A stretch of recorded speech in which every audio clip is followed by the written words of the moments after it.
Take a look around you. Your phone, the coffee in your mug, maybe even the car you drive. Where did it all come from? We are surrounded by things from all over the planet, all thanks to this massive, almost invisible system. In this explainer, we're going to pull back that curtain on the global supply chain to figure out who's really calling the shots. So let's just ask it outright. Who really moves the world? You might think it's presidents or prime ministers, maybe tech billionaires, but what if the answer is hiding in plain sight? Out on the high seas and inside these enormous hubs that connect our entire global economy. Let's dig in. All right, our first clue is a big one, a really big one. According to the data, a staggering 80% of everything we trade by sheer volume travels by sea. Yeah, you heard that right. 4/5 of the stuff in the global economy is literally floating on an ocean at any given time. This isn't just a statistic, it is the absolute foundation of our modern world. Now, to understand how we got here, we have to look at a deceptively simple invention. I'm talking about one single innovation that basically shrank the planet and paved the way for the kind of globalization we see today. The secret sauce here? It's all about standardization. See, before the 1960s, loading a ship was just chaotic. It was slow, it was messy, it was ridiculously expensive. And then the shipping container changed everything. It wasn't just a box, it was a universal language. Suddenly, ships, trains, and trucks could all speak to each other, creating this seamless global system that could operate on a scale nobody had ever dreamed of. And the impact was, well, explosive. We went from just 36 million container units in 1980 to over 800 million by 2019. Now think about that. This wasn't just keeping up with the economy, this was creating the economy. Container traffic grew way faster than global GDP or exports. The container didn't just move our stuff, it fundamentally rewired how we trade. Okay, so if the container is the building block, who are the architects? Who's in charge? You might assume it's governments, right? But the real power, the real control, lies with the gatekeepers who run the most critical spots in the entire system, the ports. So at most ports, you've got something called a port authority. The easiest way to think of them is as a landlord. They're a public body, and they own the land, the waterfront, all the basic infrastructure. They kind of set the rules of the game. But, and this is the important part, they aren't the ones actually playing the game. That job belongs to these guys, the global terminal operators. These are huge, private, multinational companies that lease the terminals from the Port Authority. They're the ones who own the giant cranes, they manage all the complex logistics, and they physically control the flow of all those containers on and off the ships.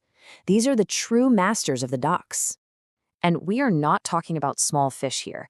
These are absolute giants, companies you've probably never heard of, like PSA from Singapore, Hutchison from Hong Kong, DP World from Dubai, and APM Terminals based in The Hague. Just a handful of these companies operate a massive web of terminals all over the world, giving them this incredible, quiet influence over the very arteries of global trade. But hold on, because the power isn't just in steel and concrete anymore. There's a new, invisible layer of control that's taken over. You could call it the ghost in the machine, the code that is now steering this entire system. I mean, just look at a modern port. You see this incredible, physical world of giant ships, cranes that tower over everything, and just endless stacks of containers. It's an absolute marvel of heavy engineering. But what you can't see is the digital nervous system that's running the whole show. We're talking about automated cranes that move with this kind of ghostly precision, tiny IoT sensors tracking every single box in real time, and powerful data algorithms that predict traffic flows to optimize every single move. The physical port you see is now completely governed by this invisible layer of code. So we have this hyper-efficient, fine-tuned global machine. It's a modern marvel, for sure. But that intense level of connection, well, that's also its greatest weakness. When just one part of this machine breaks down, the entire world feels the shockwaves. And you can see why right here.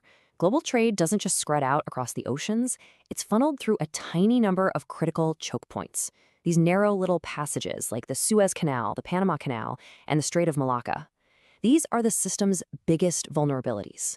A single accident, a single blockage here, can cause a global traffic jam that lasts for months. And the things that can trigger these breakdowns are, well, pretty much everywhere.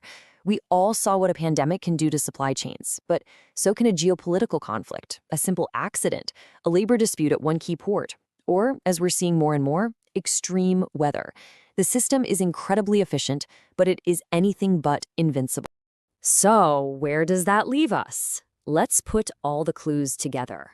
We've got standardized boxes, a system run by a handful of private operators, and a network that's full of these fragile choke points. What does all of this tell us about where power really is in the 21st century? For centuries, we've looked at the world through geopolitical maps.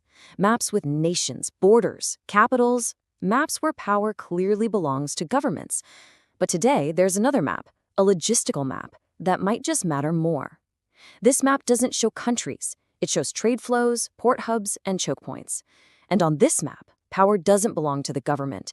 It belongs to whoever controls the flow. Which leaves us with one last big question. If these trade routes are really the new borders of our world, then who are the true gatekeepers? The people who draw the lines on the map, or the people who control the gates?